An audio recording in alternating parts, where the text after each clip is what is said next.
এরপরে এই এলেমের মর্যাদা আপনার দুনিয়াতে শুধু না, আখিরাতেও কাজে আসবে।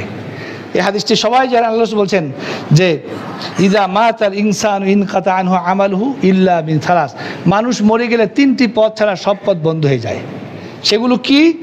ইল্লা মিন সাদাকাতিন জারিয়া, প্রবাহিত সদকা, যেগুলো পরবর্তী চলে মসজিদ, মাদ্রাসা, কুয়া ইত্যাদি ব্যবস্থা চালু থাকবে।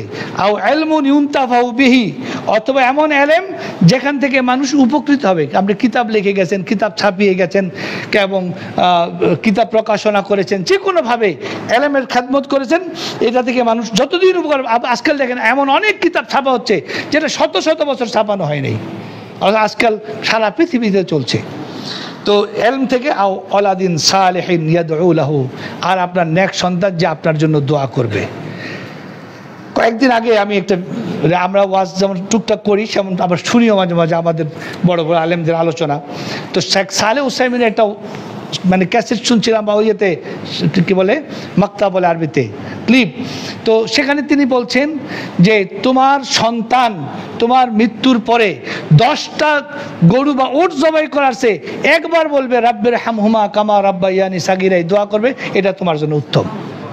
তাহলে সন্তানকে খালি মাল রেখে যান না, এলেম রেখে যান, তারা যেন ঈমান রক্ষা করে এবং আমল শিখে।